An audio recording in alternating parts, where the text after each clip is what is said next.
लेनिनवाद की ऐतिहासिक जड़ें। लेनिनवाद साम्राज्यवाद की परिस्थितियों में बड़ा हुआ और आकार लिया जब पूंजीवाद के अंतर्विरोध चरम बिंदु पर पहुंच गए थे, जब सर्वहारा क्रांति एक तात्कालिक व्यावहारिक प्रश्न बन गई थी, जब क्रांति के लिए मजदूर वर्ग की तैयारी का पुराना दौर आ गया था और पूंजीवाद पर सीधे हमले के एक नए दौर में प्रवेश हुआ। लेनिन ने साम्राज्यवाद को मरणासन्न पूंजीवाद कहा। क्यों? क्योंकि साम्राज्यवाद पूंजीवाद के अंतर्विरोधों को उनकी आखिरी सीमा तक, चरम सीमा तक ले जाता है, जिसके आगे क्रांति शुरू हो जाती है। इन विरोधाभासों में से तीन ऐसे हैं जिन्हें सबसे महत्वपूर्ण माना जाना चाहिए। पहला अंतर्विरोध श्रम और पूंजी के बीच का अंतर्विरोध है। साम्राज्यवाद औद्योगिक देशों में एकाधिकारवादी ट्रस्टों और सिंडिकेट्स, बैंकों और वित्तीय कुलीनतंत्र की सर्वशक्तिमानता है। इस सर्वशक्तिमानता के खिलाफ लड़ाई में श्रमिक वर्ग के पारंपरिक तरीके, ट्रेड यूनियन और सहकारी समितियां, संसदीय दल और संसदीय संघर्ष पूरी तरह से अपर्याप्त साबित हुए हैं।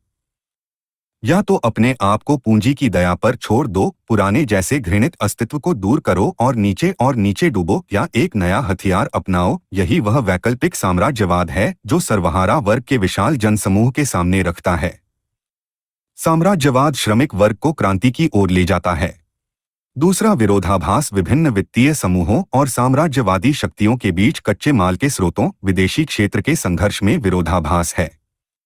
साम्राज्यवाद कच्चे माल के स्रोतों में पूंजी का निर्यात है। इन स्रोतों पर एकाधिकार के लिए उन्मादी संघर्ष है। पहले से ही विभाजित दुनिया के पुनः विभाजन के लिए संघर्ष है। नए वित्तीय समूहों और शक्तियों द्वारा विशेष रोष के साथ छेड़ा गया संघर्ष है। पुराने समूहों और शक्तियों के विरुद्ध धूप में रखें जो दृढ़ता से उस चीज से चिपके रहते हैं जो उन्होंने जब्त की है। पूंजीपतियों के विभिन्न समूहों के बीच यह उन्मादी संघर्ष इस मायने में उल्लेखनीय है कि इसमें अपरिहार्य तत्व के रूप में साम्राज्यवादी युद्ध, विदेशी क्षेत्र पर कब्जे के लिए युद्ध शामिल हैं। यह परिस्थिति अपनी बारी में इस मायने में उल्लेखनीय है कि यह साम्राज्यवादियों को पारस्परिक रूप से कमजोर करने, सामान्य रूप से पूंजीवाद की स्थिति को कमजोर करने, सर्वहारा क्रांति के आगमन में तेजी लाने और इस क्रांति की व्यावहारिक आवश्यकता की ओर ले जाती है।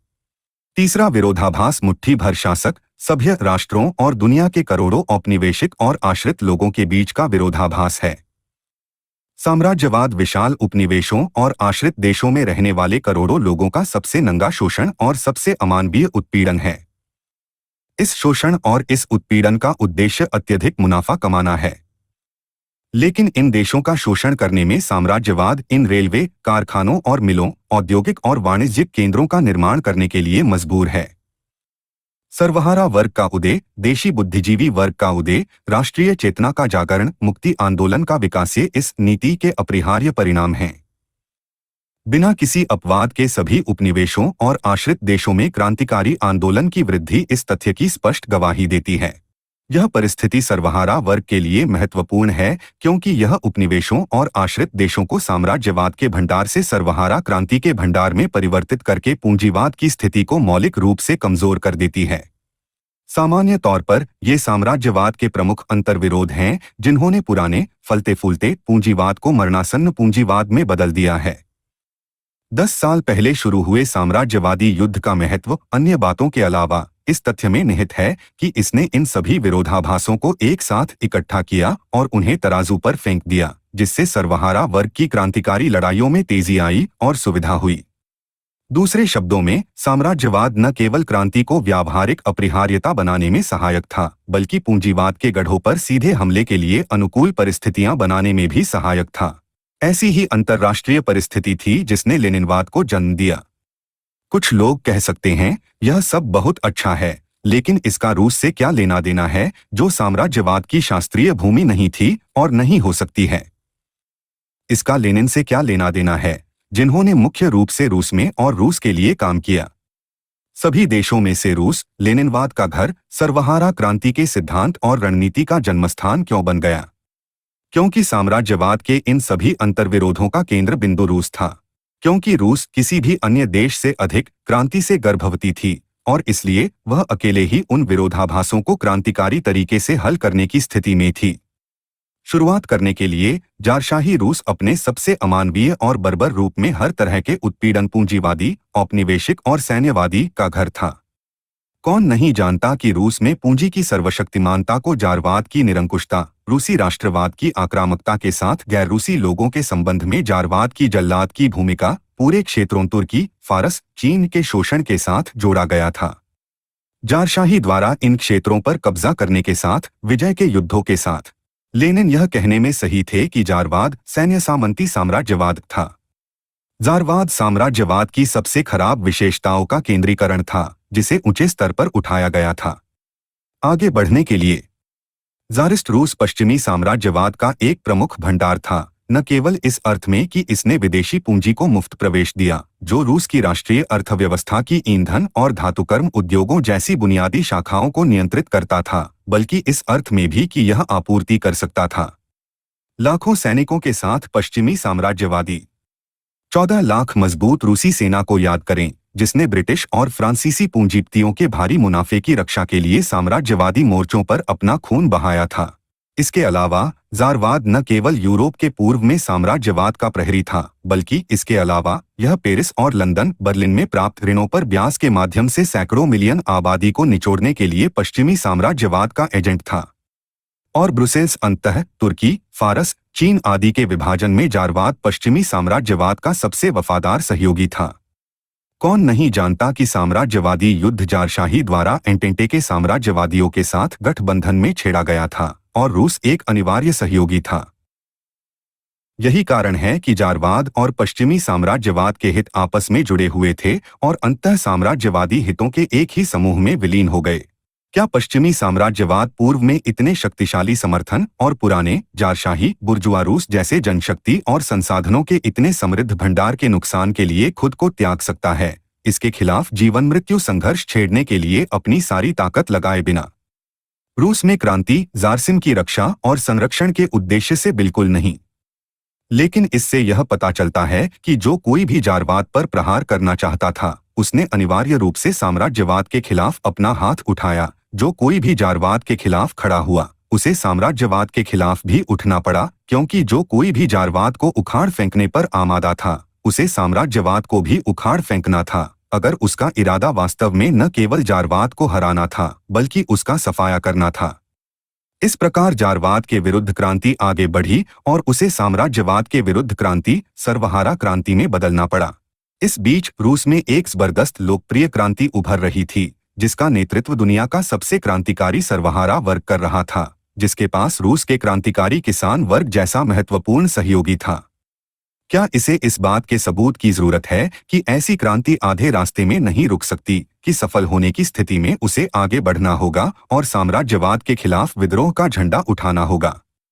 यही कारण है कि रूस साम्राज्यवाद के अंतर्विरोधों का केंद्र बनने के लिए बाध्य था, न केवल इस अर्थ में कि यह रूस में था कि ये अंतर्विरोध सबसे स्पष्ट रूप से प्रकट हुए थे, उनके विशेष रूप से प्रतिकारक और विशेष रूप से असहनीय चरित्र को देखते हुए, और न केवल इसलिए कि रूस में पश्चिमी साम्राज्यवाद का एक अत्यधिक महत्वपूर्ण सहारा था, जो पश्चिमी वित्तीय पूंजी को पूर्व में उपनिवेशों से जोड़ता था, बल्कि इसलिए भी क्योंकि रूस एकमात्र ऐसा देश था जिसमें एक वास्तविक शक्ति मौजूद थी जो साम्राज्यवाद के विरोधाभासों को क्रांतिकारी तरीके से हल करने में सक्षम थी।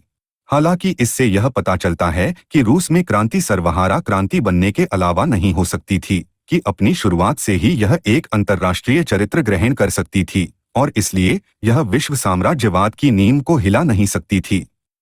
इन परिस्थितियों में क्या रूसी कम्युनिस्ट अपने काम को रूसी क्रांति की संकीर्ण राष्ट्रीय सीमाओं के भीतर सीमित रख सकते थे? बिल्कुल नहीं। इसके विपरीत आंतरिक गहरा क्रांतिकारी संकट और बाहरी युद्ध दोनों ही पूरी स्थिति ने उन्हें अपने काम में इन सीमाओं से परे जाने, संघर्ष को अंतर्राष्ट्रीय क्षेत्र में स्थानांतरित करने, साम्राज्यवाद के घावों को उजागर करने के लिए मजबूर किया। यह साबित करने के लिए कि पूंजीवाद का पतन अपरिहार्य था, सामाजिक अंधराष्ट्रवाद और सामाजिक शांतिवाद को नष्ट करना और अंततः अपने ही देश में पूंजीवाद को उखाड़ फेंकना और सर्वहारा वर्ग के लिए एक नया लड़ने का हथियार बनाना, सर्वहारा क्रांति का सिद्धांत और रणनीति सभी देशों के सर्वहाराओं के लिए पूंजीवाद को उखाड़ फेंकने के कार्य को सुविधाजनक बनाने के लिए नहीं, रूसी कम्युनिस्ट अन्यथा कार्य कर सकते थे, क्योंकि केवल इसी रास्ते ने अंतर्राष्ट्रीय स्थिति में कुछ बदलाव लाने का मौका दिया था जो बुर्जुआ व्यवस्था की बहाली के खिलाफ रूस की रक्षा कर सकता था। इसीलिए रूस लेनिनवाद का घर बना और रूसी कम्युनिस्ट नेता लेनिन इसके निर्माता क्यों बने। रूस और लेनिन के मामले में भी लगभग वही घटित हुआ जो पिछली सदी के 40वें दशक में जर्मनी और मार्क्स तथा एंगेल्स के मामले में हुआ था। जर्मनी उस समय 20वीं शताब्दी के आरंभ में रूस की तरह ही बुर्जुआ क्रांति से गर्भवती थी। मार्क्स ने उस समय कम्युनिस्ट घोषणापत्र में लिखा था, कम्युनिस्टों ने अपना ध्यान मुख्य रूप से जर्मनी की ओर लगाया क्योंकि वह देश एक बुर्जुआ क्रांति की पूर्व संध्या पर है जिसे यूरोपीय सभ्यता की अधिक उन्नत परिस्थितियों में और इंग्लैंड की तुलना में कहीं अधिक विकसित सर्वहारा के साथ किया जाना तय है। 17वीं और फ्रांस की 18वीं सदी में, और क्योंकि जर्मनी में बुर्जुआ क्रांति तुरंत बाद होने वाली सर्वहारा क्रांति की प्रस्तावना होगी। एक दूसरे शब्दों में क्रांतिकारी आंदोलन का केंद्र जर्मनी में स्थानांतरित हो रहा था। इसमें शायद ही कोई संदेह हो सकता है कि यह वही परिस्थिति थी जिसे ऊपर उद्धृत परिच्छेद में मार्क्स ने नोट किया था, जिसने संभावित कारण के रूप में काम किया कि क्यों जर्मनी ही वैज्ञानिक समाजवाद का जन्मस्थान बना और क्यों जर्मन सर्वहारा वर्ग के नेता मार्क्स और एंगेल्स इसके निर्माता बने। 20वीं सदी की शुरुआत में रूस के बारे में भी यही कहा जाना चाहिए, इससे भी अधिक हद तक। रूस तब बुर्जुआ क्रांति की पूर्व संध्या पर था। उसे यह क्रांति ऐसे समय में पूरी करनी थी जब यूरोप में स्थितियां अधिक उन्नत थीं और सर्वहारा वर्ग के साथ जो 19वीं सदी के 40वें दशक में जर्मनी की तुलना में अधिक विकसित था। ब्रिटेन और फ्रांस की तो बात ही छोड़ दें। इसके अलावा सभी साक्ष्य यह दर्शाते हैं कि यह क्रांति एक उत्तेजना के रूप में और सर्वहारा क्रांति की प्रस्तावना के रूप में काम करने के लिए बाध्य थी। हम इसे आकस्मिक नहीं मान सकते कि 1902 की शुरुआत में, जब रूसी क्रांति अभी भी भ्रूण अवस्था में थी, लेनिन ने अपने pamphlet what is to be done में भविष्यसूचक शब्द लिखे थे। इतिहास ने अब हमारे यानी रूसी मार्क्सवादियों जे सेंट एक तत्काल कार्य का सामना किया है जो किसी भी देश के सर्वहारा वर्ग के सामने आने वाले सभी तात्कालिक कार्यों में से सबसे क्रांतिकारी है, और वह इस कार्य की पूर्ति, सबसे शक्तिशाली गढ़ का विनाश, न केवल यूरोपीय बल्कि अब यह कहा जा सकता है एशियाई प्रतिक्रिया का, रूसी सर्वहारा को अंतर्राष्ट्रीय क्रांतिकारी सर्वहारा का मोहरा बना देगा। खंड 4 पृष्ठ 382 देखें। दूसरे शब्दों में क्रांतिकारी आंदोलन का केंद्र रूस में स्थानांतरित होना तय था। जैसा कि हम जानते हैं, रूस में क्रांति की दिशा लेनिन की भविष्यवाणी से कहीं अधिक सही साबित हुई है। क्या इस सब के बाद यह आश्चर्य की बात है कि जिस देश ने ऐसी क्रांति की है और जिसके पास ऐसा सर्वहारा वर्ग है, उसे सर्वहारा क्रांति के सिद्धांत और रणनीति का जन्मस्थान होना चाहिए था? क्या यह आश्चर्य की बात है कि रूस के सर्वहारा वर्ग के नेता लेनिन इस सिद्धांत और रणनीति के निर्माता और अंतर्राष्ट्रीय सर्वहारा वर्ग के नेता भी बने?